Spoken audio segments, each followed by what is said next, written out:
अल्हम्दुलिल्लाहि रब्बिल मशरिक़ैनि व रब्बिल मग़रिबैन वस्सलातु वस्सलामु अला सय्यदिल कौनैन व अला आलिहि व अस्हाबिहि फ़ाज़ू फ़िद्दारैन अम्मा बअद फ़अऊज़ु बिल्लाहि मिनश शैतानिर रजीम बिस्मिल्लाहिर रहमानिर रहीम। क़ाल अल्लाहु तबारक व तआला फ़िल क़ुरानिल मजीद वल फ़ुरक़ानिल हमीद या अय्युहन नबिय्यु इन्ना अर्सलनाका शाहिदन व मुबश्शिरन व नज़ीरा व दाइयन इलल्लाहि बिइज़्निहि व सिराजम मुनीरा। आमन्तु बिल्लाहि सदक़ल्लाहुल अज़ीम व सदक़ रसूलुहुन नबियुल अमीनुल करीम व नहनु अला ज़ालिका लमिनश शाहिदीन व शाकिरीन वल्हम्दुलिल्लाहि रब्बिल आलमीन।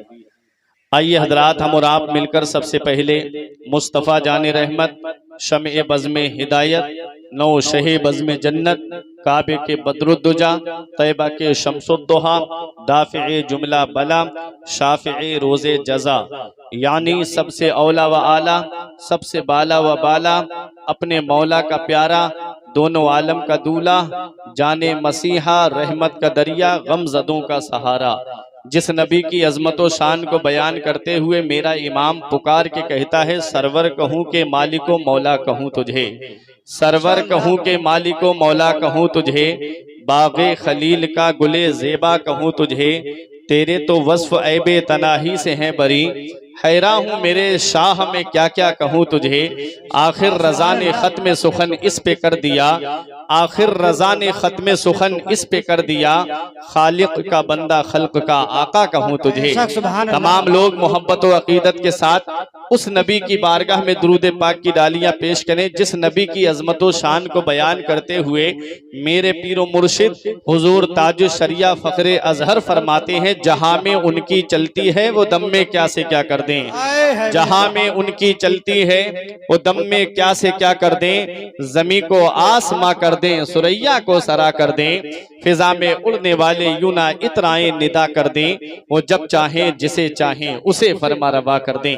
तमाम लोग मोहब्बत व अकीदत के साथ नबी और आले नबी की बारगाह में दुरूद पाक पढ़ें। पढ़िए बाबा से बुलंद, अल्लाहुम्मा सल्ली अला सय्यिदिना व मौलाना मुहम्मदिन व बारिक वसल्लिम, सलातुम व सलामन अलैका या रसूल अल्लाह सल्लल्लाहु ताला अलैहि वसल्लम। हश्र तक डालेंगे हम पैदाइशे मौला की धूम, हश्र तक डालेंगे हम पैदाइशे मौला की धूम, मिसले फारिस नजद के किले गिराते जाएंगे, और खाक हो जाएं अदू जलकर मगर हम तो रजा, खाक हो जाएं अदू जलकर मगर हम तो रजा, दम में जब तक दम है जिक्र उनका सुनाते जाएंगे, दम में जब तक दम है जिक्र उनका सुनाते जाएंगे। और एक शेर कि इस दिल में उजालों का बसेरा नहीं होता, इस दिल में उजालों का बसेरा नहीं होता, सरकार ना आते तो सवेरा नहीं होता। अब तो मोहब्बत से बोल दो सुभान अल्लाह, कि इस दिल में उजालों का बसेरा नहीं होता, सरकार ना आते तो सवेरा नहीं होता। और सरकार की आमद पे जो करते हैं चरागा, सरकार की आमद पे जो करते हैं चरागा, अरे आंगन में कभी उनके अंधेरा नहीं होता। सरकार की आमद पे जो करते हैं चरागा, आंगन में कभी उनके अंधेरा नहीं होता। अब मोहब्बत से दुरूद पाक पढ़े, अल्लाहुम्मा सल्ली अला सय्यिदिना व मौलाना मुहम्मदिन व बारिक वसल्लिम, सलातुम व सलामन अलैका या रसूल अल्लाह सल्लल्लाहु ताला अलैहि वसल्लम। एक भी मिनट आपका ज़ाय नहीं, बस माफ़े ज़मीर को आपके सामने पेश कर रहा हूँ। जी सलाहियत, जी इस्तेदाद शख्सियत मिंबर नूर पे तशरीफ फरमा है। मैंने कुरान मुक़द्दस की एक आयत करीमा तिलावत करने का शरफ हासिल किया।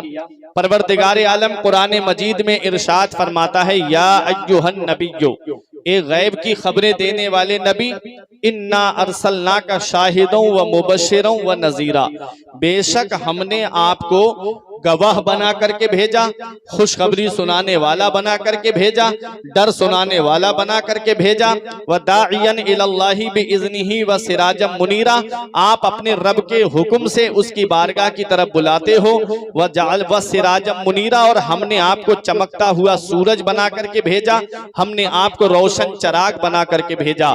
पूरी आयत पे अगर मैं एक एक उस पे तकरीर करता जाऊं और उसकी तशरीह और तौज़ीह करता जाऊं तो बात बहुत आगे आगे तक बढ़ जाएगी। सिर्फ लफ्ज़े सिराज पे मैं बहस करना चाहता हूं और उसकी बात उसके माना बता करके आगे बढ़ना चाहता हूं। ये उलमाए किराम तशरीफ फरमा है। सिराज के दो माना आते हैं, एक माना है सूरज के, और कुरान करीम के अंदर है अल्लाह इरशाद फरमाता है हमने उसमें यानी आसमान में सूरज को रखा है और चांद को रखा है, रोशन चांद को रखा है हजरात। और एक जगह कुरान में सूरह नबा के अंदर मेरा रब फरमाता है वह जालना सिराजों व हाजा, और हमने दहकता हुआ सूरज बनाया। तो सिराज के माना क्या आते हैं? सूरज के आते हैं। और एक माना है सिराज के चराग के, और चराग की तारीफ अल्लामा मुफ्ती अहमद यार खान नईमी यूं करते हैं, जिसकी मैं अरबी इबारत नहीं बस तर्जमा बता दूं आपको कि चराग उसे कहते हैं जिससे नूर हासिल किया जाए और चराग की रोशनी में कमी ना आए। मिसाल के तौर पे हजरत अल्लामा मिराज मिसबाही साहब, हजरत अल्लामा वकील मिसबाही साहब अजहरी साहिब किबला तशरीफ फरमा है, ये एक मोमबत्ती या चराग जला करके यहाँ पर रख दें और तमाम बैदोरा बाजार वालों से, कुर्बो जवार वालों से ये कहें कि अपने अपने घर से मोमबत्ती लेके आओ या चराग लेकर के आओ और इससे रोशन करके ले जाओ। अब मुझे बताओ, सब अपने अपने घर के चराग रोशन कर लें तो जो चराग मौलाना वकील अजहरी साहिब किबला ने लगाया है, क्या उसकी रोशनी में कोई कमी आएगी? उसकी रोशनी में कोई कमी नहीं आएगी। हजरात अब अपने जहन को करीब करो। रब फरमाता है महबूब हमने आपको रोशन चराग बना करके भेजा है। और मेरे आका कैसे रोशन चराग हैं? आदम इसी नूर से चमके हैं, हजरत नूह इसी नूर से चमके हैं, हजरत इदरीस इसी नूर से चमके हैं, हजरत इब्राहिम इसी नूर से चमके हैं, हजरत इस्माइल इसी नूर से चमके हैं, हजरत इसहाक इसी नूर से चमके, हजरत याकूब इसी नूर से चमके, हजरत यूसुफ इसी नूर से चमके, हजरत अय्यूब इसी नूर से चमके हैं, हजरत दाऊद अलैहिस्सलाम इसी नूर से चमके, हजरत सुलेमान अलैहिस्सलाम इसी नूर से चमके, हजरत जकरिया इसी नूर से चमके, हजरत यहया इसी नूर से चमके, हजरत मूसा इसी नूर से चमके, हजरत हारून इसी नूर से चमके, हजरत ईसा इसी नूर से चमके हैं। अरे दूर जाने की जरूरत नहीं, हजरत अबू बकर सिद्दीक इसी नूर से चमके, फारूक आजम इसी नूर से चमके, उस्मान गनी इसी नूर से चमके, मौला अली इसी नूर से चमके, बिलाल हबशी इसी नूर से चमके, साद इब्ने अबी वक्कास इसी नूर से चमके, हजरत जुबैर इसी नूर से चमके हैं, हजरत तलहा इसी नूर से चमके हैं, हजरत इमाम हसन इसी नूर से चमके, इमाम हुसैन इसी नूर से चमके, हजरत इमाम ज़ैनुल आबिदीन इसी नूर से चमके, इमाम मोहम्मद बाकिर इसी नूर से चमके हैं, इमाम जाफर सादिक इसी नूर से चमके हैं, इमाम मूसा काजिम इसी नूर से चमके हैं, इमाम अली रजा इसी नूर से चमके हैं, इमाम नकी इसी नूर से चमके हैं, इमाम तकी इसी नूर से चमके हैं, इमाम हसन अस्करी इसी नूर से चमके, अरे इमाम आजम इसी से चमके, इमाम शाफई इसी से चमके, इमाम मालिक इसी नूर से चमके हैं, इमाम अहमद इब्ने हम्बल इसी नूर से चमके, अरे गौसे आजम इसी से चमके, गरीब नवाज इसी से चमके। और आगे बढ़ो, मखदूम अशरफ सिमरानी इसी नूर से चमके, कासाबिर पाक कलियरी इसी नूर से चमके, बाबा फरीदुद्दीन गंजे शकर इसी नूर से चमके। और आगे बढ़ो, देवा के वारिसे पाक इसी नूर से चमके, अरे मोहब्बत से बोले सुभान अल्लाह, देवा के वारिसे पाक इसी नूर से चमके हैं, सैयद सालार मसूद गाजी इसी नूर से चमके, सैयद अफजलुद्दीन अबू जाफर अमीर माह इसी नूर से चमके हैं। और आगे बढ़ो प्यारे मुसलमानों, हुज्जतुल इस्लाम इसी नूर से चमके, मुफ्ती आजम इसी नूर से चमके, ताजुल शरिया इसी नूर से चमके। और जब मेरे इमाम की नजर पड़ी तो बरेली से पुकार के कहते हैं चमक तुझसे पाते हैं सब पाने वाले, चमक तुझसे पाते हैं सब पाने वाले, मेरा दिल भी चमका दे चमकाने वाले। नारे तकबीर, नारे रिसालत, नारे रिसालत, रहमत आलम कॉन्फ्रेंस, नारे तकबीर, नारे रिसालत। वाह वाह बेशक सुभान अल्लाह।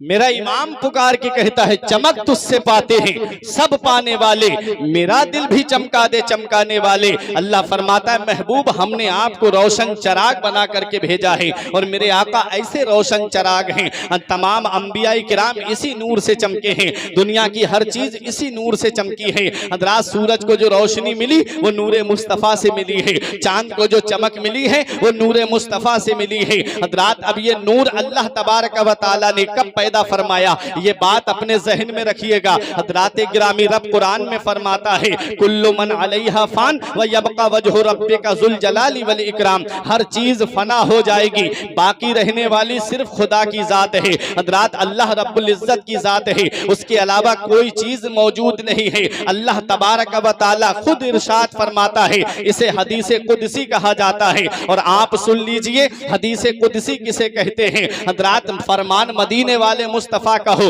और रिवायत करने वाले सहाबा या ताबई हो तो उसे हदीस कहा जाता है। और फरमान खुदा का हो और रिवायत करने वाले मुस्तफ़ा जाने रहमत हो, फरमान खुदा का हो और जुबान मुस्तफ़ा जाने रहमत की हो, उसे हदीस कुदसी कहा जाता है। कुरान के अलावा जो अल्लाह तबारक व तआला ने अपने महबूब से फरमाया है उसे हदीस कुदसी कहा जाता है। रब हदीस कुदसी में फरमाता है, ये कुरान में नहीं है, हदीस कुदसी है, मदीने वाले मुस्तफ़ा ने फरमाया। रब इरशाद फरमाता है कुन्तु कंज़म मख्फिया, ये मेरे महबूब में छुपा हुआ खजाना था। रब क्या फरमाता है कुन्तु कंज़म मख्फिया, मैं छुपा हुआ खजाना था। फ़अहबब्तु अन उअरफ़ा, मैंने खुद पसंद किया कि मैं पहचाना जाऊं। रब फरमाता है मैंने खुद पसंद किया कि मैं पहचाना जाऊं। फ़ख़लक़तु ख़ल्क़ा, तो मैंने एक मखलूक को पैदा किया। और एक रिवायत में फ़ख़लक़तु मुहम्मद सल्लल्लाहु अलैहि वसल्लम, तो मैंने मोहम्मद सल्लल्लाहु अलैहि वसल्लम को पैदा किया।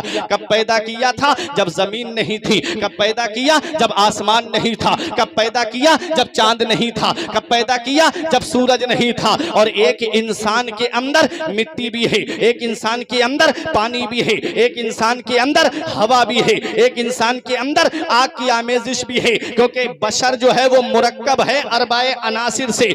बशर जो है वो 4 चीजों से मुरक्कब है, आग, पानी, मिट्टी, हवा। और उस वक्त ना तो हवा थी, उस वक्त ना तो पानी था, उस वक्त ना तो आग थी, उस वक्त ना तो मिट्टी थी। जब कुछ नहीं था तो वो लोग सोचे जो कहते हैं कि नबी हमारी तरह बशर है, वो लोग सोचे जो कहते हैं कि नबी हमारी तरह बशर है। उन्हीं को मेरा इमाम कहता है कि सूरज उल्टे पांव पलटे, चांद इशारे से हो चाक, अंधे नजदी देख ले कुदरत रसूलुल्लाह की। अरे मेरे नबी को अल्लाह ने तब पैदा फरमाया जब मिट्टी भी नहीं थी, जब पानी भी नहीं था, जब आग भी नहीं थी, जब हवा भी नहीं थी। इसी को मेरे इमाम ने कहा अरे उठा दो पर्दा, दिखा दो चेहरा कि नूरे बारी हिजाब में है, जमाना तारीक हो रहा है कि महर कब से नकाब में। तकबीर, नारे रिसालत, मसलके आला हजरत, मसलके आला हजरत, रहमत आलम कॉन्फ्रेंस। नारे तकबीर, नारे रिसालत, सुभान अल्लाह, माशाअल्लाह। हज़रात तो कब पैदा फरमाया अल्लाह ने? जब कब भी नहीं था तब भी नहीं था।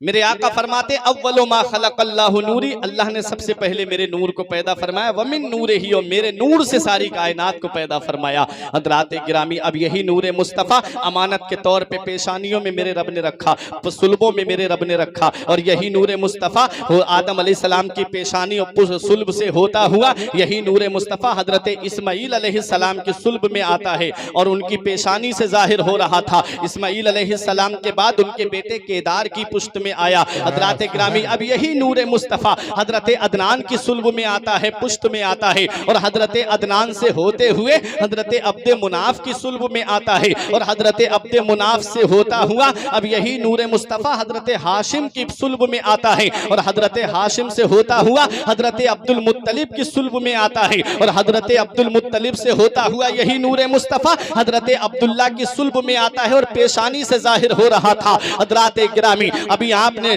मौलाना आसिफ रजा सैफी साहिब किबला से हुजूर की आमद पे बहुत अच्छा बयान समात किया है। और मुझसे कबल आपने मुख्तसर से वक्त में बेहतरीन और मालूमाती खिताब वकील अहमद अजहरी साहिब किबला से आपने समात किया है। अल्लाहुम्मा ज़िद फ़ज़िद, मैं यही दुआ करता हूँ कि परवरदिगार आलम अपने हबीब के सदके वसीले से और बेहतरीन उरूज व इर्तिका अता फरमाए। आइए अपने जहन को करीब कीजिए, मदीने वाले मुस्तफ़ा की आमद कब होती है? हज़रत ईसा पैगम्बर पैगंबर को हजरत अल्लाह तबारक व तआला ने आसमान पर उठा लिया और ईसा अलैहिस्सलाम से लेकर मेरे नबी के दरमियान का जो फासला गुजरा था वो 570 या 71 साल का जमाना गुजरा है। आज अगर मेरी मस्जिद का इमाम एक महीना कौम के सामने तकरीर के जरिए मसाइल बयान न करें तो कौम की हालत कहां से कहां पहुंच जाती है। और आज तो मॉडर्न दौर के मुफ्ती चल रहे हैं। आप देखो आपस में बैठ करके मसाइल का जवाब व्हाट्सएप पे कौम का वो नौजवान दे रहा है कि जिसको जो है वो कुरान शरीफ पढ़ना नहीं आता,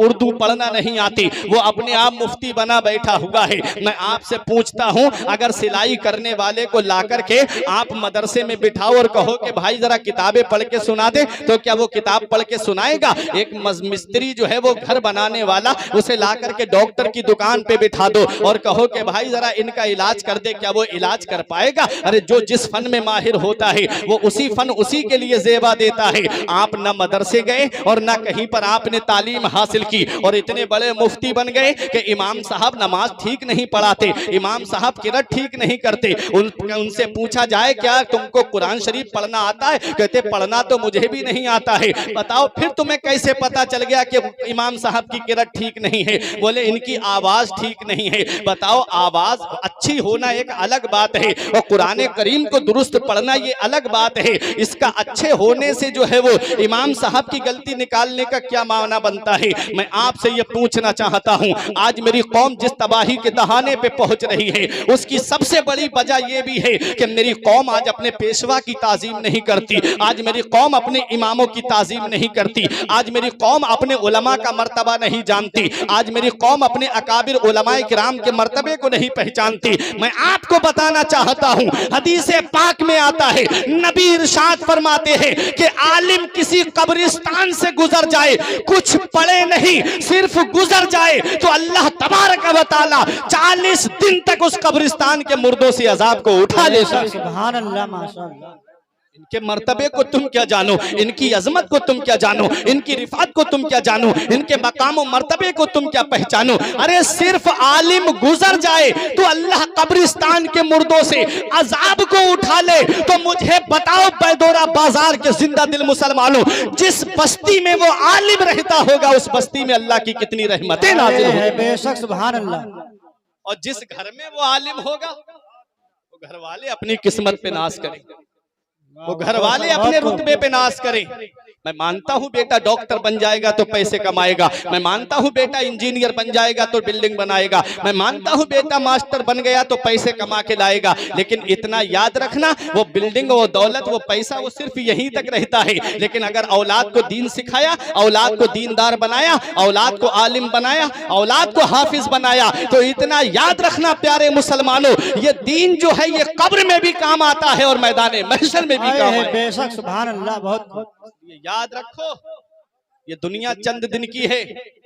अपनी औलाद को इस हाल में छोड़ के जाओ ना। मैं देखता हूं कि जो औलाद आज जिसको व्हाट्सएप और फेसबुक और ट्विटर और इंस्टाग्राम चलाने से फुर्सत नहीं मिलती, तुम क्या उम्मीद कर सकते हो वो तुम्हारी कब्र पे जाके पारा पढ़ के आएगी? क्या उम्मीद कर सकते हो इस औलाद से कि जो नबी के जलसे में आकर के भी व्हाट्सएप पे चैटिंग चल रही है उसकी? उस औलाद से क्या उम्मीद की जाए? तुम सोचते हो कि बेटा मौलाना बन गया, मौलाना हाफिज बन गया तो वो क्या करेगा 5,000 की तनख्वाह में, 6,000 की तनख्वाह में? ये कौम ने मेरी हालत की है, वरना इनका मर्तबा, इनका मकाम मदीने वाले मुस्तफ़ा ने बुलंद किया। इनकी अजमत तुम क्या बुलंद करोगे? इनका मर्तबा नबी ने बुलंद किया। मैं आपको बता दूं, एक हदीस पाक सुनाऊं। वैसे मेरा ये मौजू नहीं है लेकिन बात आ गई बीच में तो बताता जा रहा हूं। नबी इरशाद फरमाते हैं कि कयामत के दिन अल्लाह ताला हाफिज कुरान से फरमाएगा। किससे? हाफिज कुरान से। ये अल्लामा वकील अजहरी साहिब किबला तशरीफ फरमा है, ये मेरी तायीद करेंगे। रब फरमाएगा, हदीस पाक है, इसके रावी जो है हजरत साद बिन अम्र हैं, वो कहते हैं कि युकालो ले साहिबिल कुरान, अल्लाह ताला कयामत के दिन हाफिज कुरान से फरमाएगा। अम्र बिन आस है, कहते हैं युकालो ले साहिबिल कुरान, अल्लाह ताला कयामत में हाफिज कुरान से फरमाएगा क्या? इक़रा, तो कुरान की तिलावत कर, कुरान की तिलावत कर, वरतकी वरत्तिल कमा कुंता तुरत्तिलु फिद दुनिया, और तरतील के साथ पढ़, तरतील ठहर ठहर के पढ़, जल्दी नहीं, ठहर ठहर के पढ़, आराम आराम से पढ़। और तजवीद के साथ पढ़, यालमून तालमून वाला नहीं, तजवीद के साथ पढ़। कौन सा हर्फ कहां से निकलता है, तजवीद के साथ पढ़। मेरा रब फरमाएगा फ़इन्ना मंज़िलका इंदा आखिरी आयतिन तक़रऊहा, मेरा रब फरमाएगा तू कुरान की तिलावत कर और जन्नत में चढ़ता जा, दर्जों बुलंद होता जा, बेशक तेरी मंजिल मेरी जन्नत में तेरी आखिरी आयत होगी। बेशक सुभान क्या अल्लाह। समझे? मैं आपको बता दूं, हाफिज पढ़ेगा बिस्मिल्लाहिर्रहमानिर्रहीम, जन्नत में एक दर्जा बुलंद हो जाएगा, पढ़ेगा अल्हम्दुलिल्लाहि रब्बिल आलमीन, दूसरा दर्जा बुलंद हो जाएगा, पढ़ेगा अर्रहमानिर्रहीम, तीसरा दर्जा बुलंद हो जाएगा, पढ़ेगा मालिकी यौमिद्दीन, चौथा दर्जा बुलंद हो जाएगा। उलमाए किराम फरमाते पूरे कुरान में 6666 आयतें हैं। जिस हाफिज को तुम तौहीन की नजर से देखते हो, जिस आलिम को तुम हिकारत की नजर से देखते हो, वो जन्नत में तुमसे 6666 दर्जे बुलंदो बाला। सुभान अल्लाह, माशाअल्लाह। इनके मर्तबे को तुम क्या जानो, इनकी अजमत को नबी ने बुलंद फरमा दिया, इनके मर्तबे को मदीने वाले मुस्तफा ने बुलंद फरमा दिया है। और हाफिज के बारे में आया है कि वो 400 लोगों की शफात करेगा, 70 लोगों की शफात करेगा। और हब्बा अमल हाजी के बारे में आया है कि वो 400 लोगों की शफात करेगा। और आलिम को रोक दिया जाएगा जन्नत के दरवाजे पे, तो जो जलने वाले हैं ना दुनिया में, वो कहेंगे हाँ ठीक रहे, नहीं रोक दिया गया, सही रहे। क्योंकि लोग हैं ना, आलिम अगर थोड़ी तरक्की कर ले तो उनके पेट में दर्द होना शुरू हो जाता है। अगर आलिम साहब ने अच्छे कपड़े पहन लिए, अरे यार ये तो बहुत अच्छे कपड़े पहनते, बेचारा पैदल चल रहा था, चप्पलें टूटी हुई थी, किसी ने कुछ नहीं कहा, अच्छे जूते क्या पहन लिए, नए कपड़े पहन लिए, बस कौम को उसकी तौहीन करना शुरू कर दी। वो पैदल चल रहा था, किसी ने नहीं कहा इमाम साहब मेरी साइकिल ले जाओ या गाड़ी ले जाओ, और जहां अल्लाह ताला ने उसको साइकिल दे दी तो बुराई शुरू, और साइकिल से अल्लाह ने उसे गाड़ी अता फरमा दी तो उस पे बुराई शुरू के बहुत तेज चलाते हैं, इतनी तेज लेके जाते हैं। और अगर उस कहीं इमाम को कार मिल गई तब तो साहब कहने ही क्या, न जाने कितने चौराहों पे उसके ताल्लुक से बातें होती हैं, इन्हें इमामत की क्या जरूरत है, अरे इनके पास तो कार है। प्यारे मुसलमानों, तुम्हें तो खुश होना चाहिए था कि हमारा पेशवा तरक्की कर रहा है, हमारी कौम का इमाम तरक्की कर रहा है, हमारी कौम का आलिम तरक्की कर रहा है, लेकिन नहीं, खुश होने के बजाय उसकी तौहीन करनी शुरू कर दी, उसकी शान में गुस्ताखियां करनी शुरू कर दी। याद रखो, जो आलिम का गुस्ताख होता है, जो आलिम की तौहीन करने वाला होता है, उसके बारे में उलमा फरमाते हैं कि उसका खात्मा बुरा होने का अंदेशा है। आलिम की बुराई करते करते अगर इस दुनिया से गया तो हो सकता है कि उसका खात्मा ईमान पे ना हो। तो क्यों अपनी आखिरत खराब करते हो? अपने अकाबिर की ताजीम करो, अपने अकाबिर की ताजीम और तौकीर करो। ये उलमाए किराम जो है वो नाइबीन मुस्तफ़ा हैं, मदीने वाले मुस्तफ़ा के नाइब हैं। इसलिए ऐ मेरे अजीज़ों, मैं यही कहना चाहूँगा, आज मैं जब बात आ गई तो बता दूँ, आज इमामों को जो है वो तरक्की पसंद नहीं करता है आदमी। इमामों की क्यों तरक्की पसंद नहीं करता है? इसलिए मैं आपसे पूछना चाहता हूँ, क्या इनके बच्चे नहीं है? क्या इनकी बीवी नहीं है? क्या इनके घर वाले नहीं है? क्या इनके माँ बाप नहीं है? क्या इनका दिल नहीं होता कि बाप का चेहरा देखाऊं? क्या इनका दिल नहीं होता कि माँ से मिलाऊं?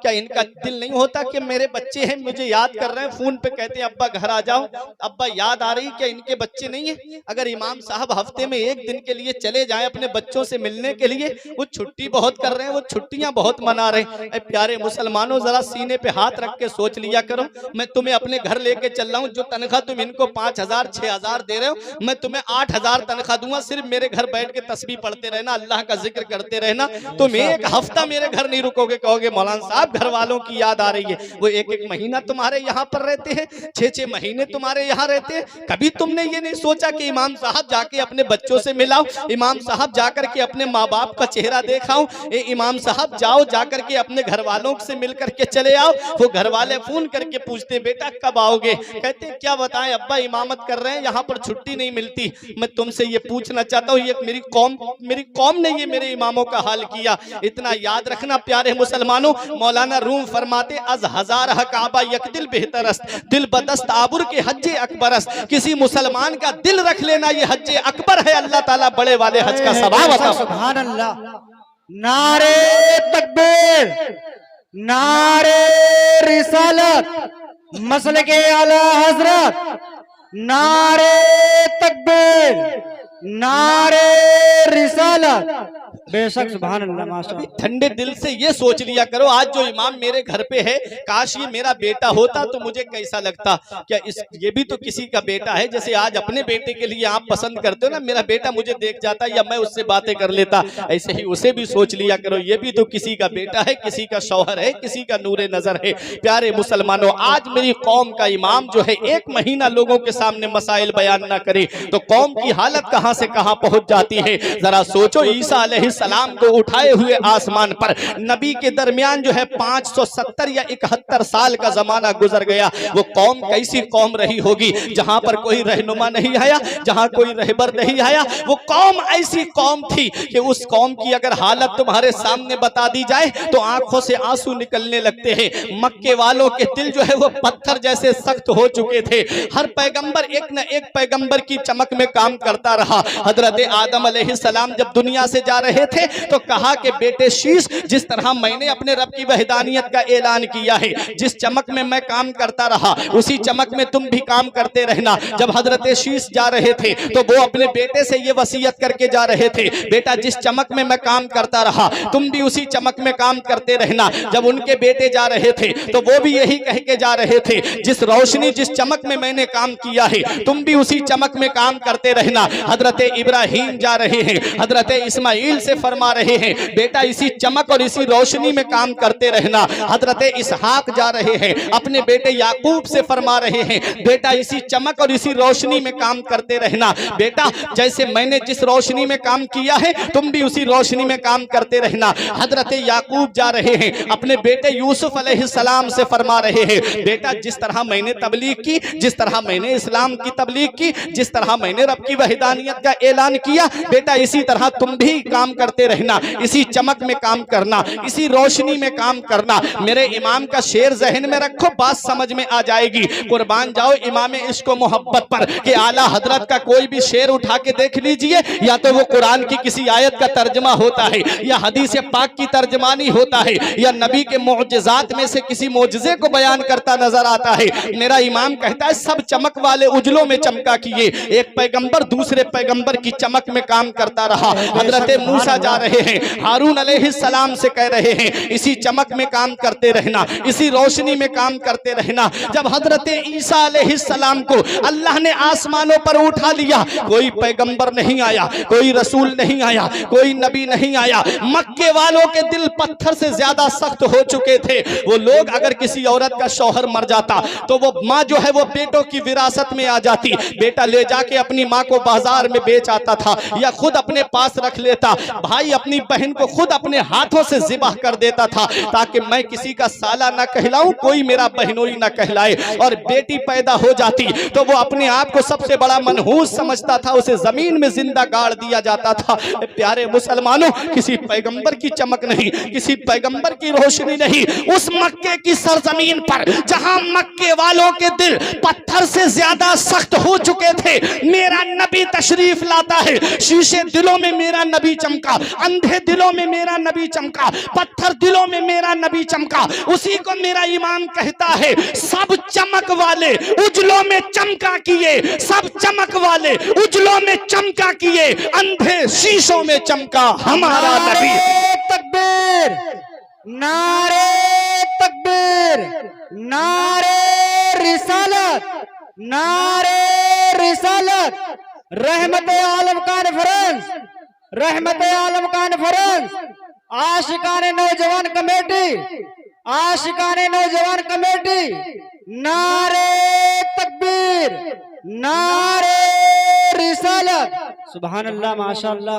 कहाँ मुस्तफ़ा की आमद हो रही है। अभी अल्लामा साहिब किबला से आपने सुना, रबीउल अव्वल शरीफ के महीने में अभी आपने सुना मक्के की सरजमीन पर। आओ जरा देखो मक्के की सरजमीन को ही क्यों चुना गया। तो सुनो, मक्के की जो सरजमीन है जहां आज खाना काबा है, और काबा काब से बना है जिसके माना आते हैं उभरी हुई चीज, उभरी हुई चीज। और खाना काबा जिस जगह है वो जमीन का बीचों बीच सेंटर है और सबसे उभरी हुई जगह है। हज़रात मक्के की सरजमीन पर मदीने वाले मुस्तफ़ा तशरीफ ला रहे हैं। कब तशरीफ लाते हैं? सुबह सादिक के वक्त में तशरीफ लाते हैं। सारी कायनात मुंतजिर थी। चांद भी जानता था कि जिसके सदके में मुझे रोशनी मिली वो पैगंबर आएगा। सूरज जानता था जिसके सदके में मुझे चमक मिली है वो पैगंबर तशरीफ लाएगा। सितारे जानते थे कि जिसके सदके में हमें रोशनी मिली है वो पैगंबर तशरीफ लाएगा। जमीन मुंतजिर है वो महबूब कब तशरीफ लाएगा।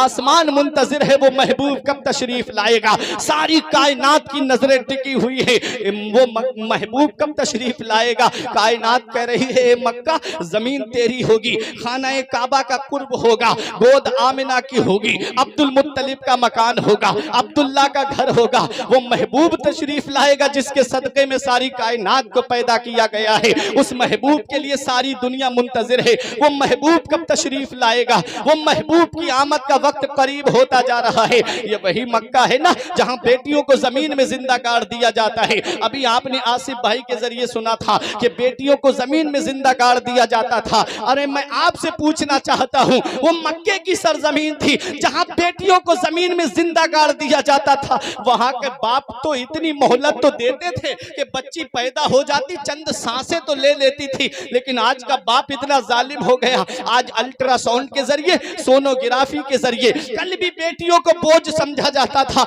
आज भी बेटियों को बोझ समझा जाता है। और इसकी वजह है जहेज की लानत। इंसान सोचता है कहां से मैं अपनी बेटी की परवरिश करूंगा, कहां से मैं इसके लिए इतना जहेज इकट्ठा करूंगा। आज जहेज की लानत ने न जाने कितने घरों को तबाह बर्बाद कर दिया है। मेरी बात एक समझ में नहीं आती। ये जहेज मांगने वाले जो मांगते हैं, मैंने एक साहब से कहा जो जहेज की डिमांड रखते थे, वो मैंने कहा भाई आप परेशान क्यों होते हो।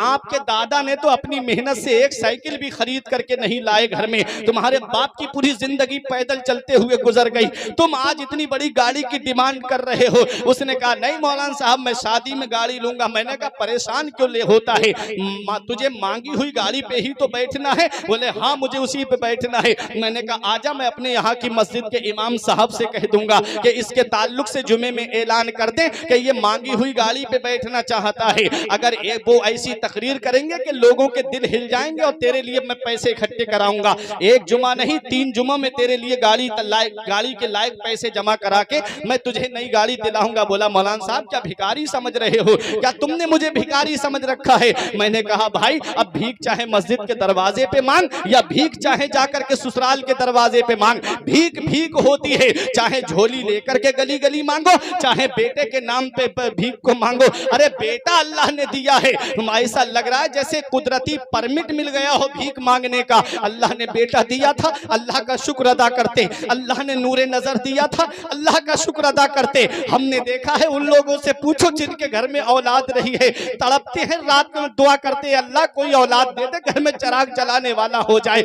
हमने देखा है कैसे आंसू बहाते जिनकी औलाद नहीं होती। वो अगर कोई बच्चे को कोई इंसान प्यार करता नजर आ जाता है उनकी आंखों में आंसू आ जाते, काश मेरे पास भी नूरे नजर होता तो मैं भी अपने बच्चे को प्यार कर लेता। ए प्यारे मुसलमानों अल्लाह ने तुम्हें नूरे नजर दिया था, क्या अच्छा होता उसकी सुन्नत के मुताबिक शादी करते, क्या अच्छा होता उसकी शरीयत के मुताबिक निकाह करते और अल्लाह का शुक्र अदा करते। और बेटी वाले के यहाँ जाके कहते भाई मेरे पास अल्लाह का दिया हुआ सब कुछ है, कार मेरे पास में है, मोटरसाइकिल मेरे पास है, एसी फ्रिज मेरे घर में मौजूद है, वॉशिंग मशीन मेरे घर में मौजूद है, सब कुछ है अल्लाह का दिया हुआ। बस एक बेटी की कमी है, वो मैं तेरे घर लेने के लिए आया हूँ। मैं दावे के साथ कह सकता हूँ अगर इस तरह से तुम जाते तो वो घर में जो तेरे बहू बन के आने वाली है वो तेरे घर में बहू नहीं बल्कि बेटी बन करके आती और अपने सास ससुर को सास ससुर का नहीं बल्कि अपने माँ बाप का दर्जा देती हुई नजर आती। आज मैं दुनिया का जायजा लेता हूँ, एक हफ्ता नहीं गुजरता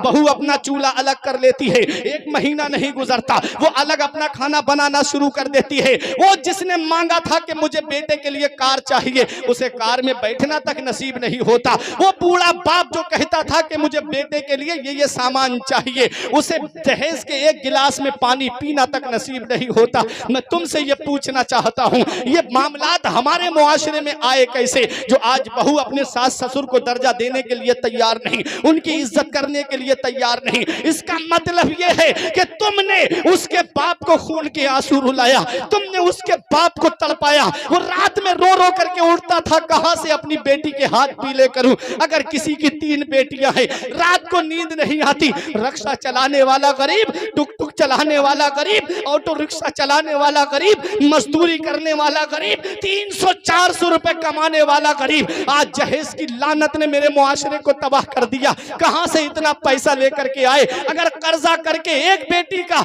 निकाह कर भी देता है तो बाकी बेटियों के बालों में चांदी उतर आती है, उनके बाल सफेद पड़ने लगते हैं। देख देख के मियां बीबी दोनों रात को उठ करके रोते हैं, ए मेरे मौला काश तूने मुझे इतनी दौलत दी होती, मेरे मौला काश तूने इतना मुझे पैसा दिया होता ताकि मैं अपनी बेटियों के हाथ पीले कर देता। वो बेटियां रात में अपने बाप का रोना देखती हैं, वो बेटियां अपनी माँ का रोना देखती हैं। तुमने उसके माँ बाप को खून के आंसू रुलाया, कहां से वो तुम्हें इज्जत देंगी। तुमने उसके माँ बाप को रात की नींद चैन भर के सोने नहीं दिया, कहां से वो तुम्हारी इज्जत करेंगी।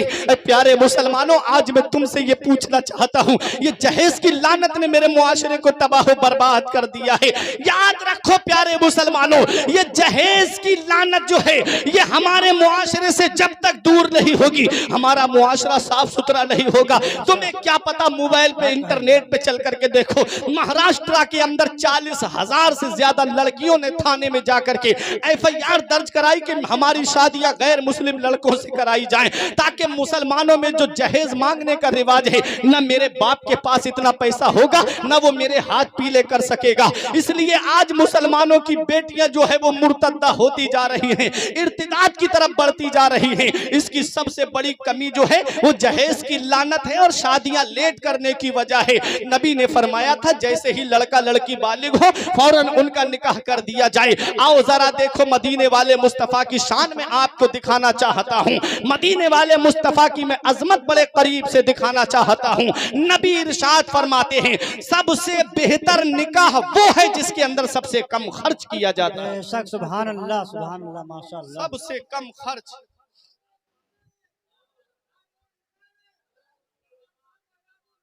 जिंदाबाद।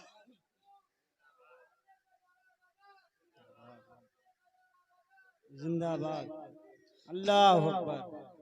रात तो आज ये जहेज की लानत मेरे मुआशरे में आई। अरे शादी करो तो ऐसी करो सादगी के साथ, जैसे अली का अक्द हुआ फातिमा के साथ। बेशक आज ये सब मुआशरे से मेरे खत्म हो गया।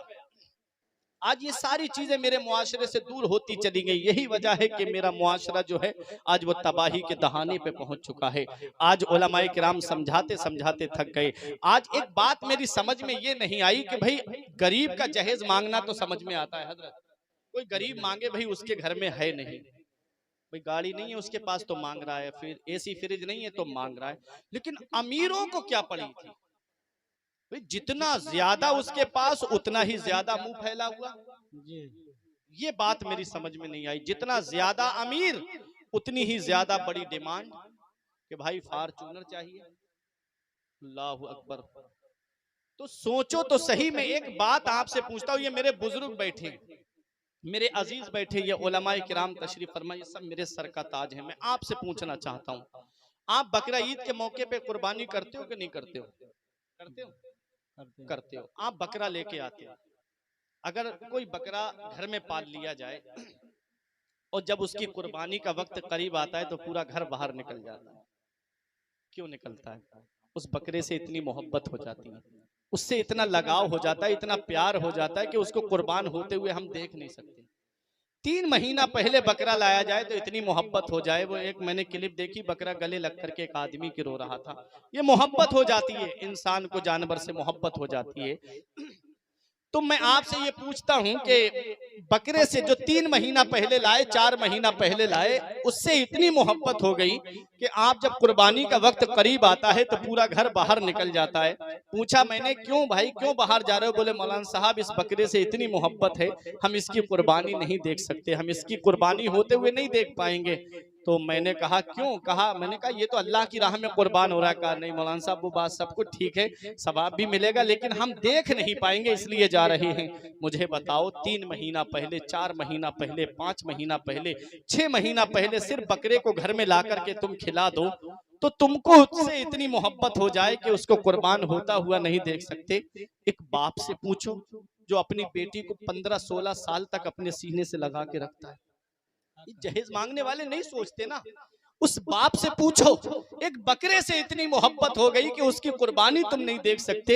एक बाप जो अपनी बच्ची को 16 साल तक, 17-18 साल तक अपने सीने से लगा के रखता है, उसकी ख्वाहिशें पूरी करता है, वो जो चीज मांगती है बाप उसे ला करके देता है। अगर बारिश भी हो, बेटी ने खाने के लिए कुछ कह दिया तो बाप भीगता हुआ जा रहा है कि मेरी जिगर के टुकड़े ने मुझसे मांगा है, मैं ला करके दूंगा। तो वो बाप अपनी बेटी को जब रुखसत करता होगा तो उसके दिल पे क्या बीतती होगी। ऐ प्यारे मुसलमान, याद रखना, किसी के दिल को तोड़ने का सबब मत बनो, दिल को जोड़ने का सबब बनो। क्योंकि नबी ने फरमाया है कि अल्लाह तबारक व तआला ने आलमे मेराज में मुझसे फरमाया कि आपका जो भी उम्मती किसी मुसलमान का टूटा हुआ दिल जोड़ देगा, मैं उसे बगैर हिसाबो किताब के जन्नत अता फरमाऊंगा। बेशक सुभान अल्लाह, माशाअल्लाह।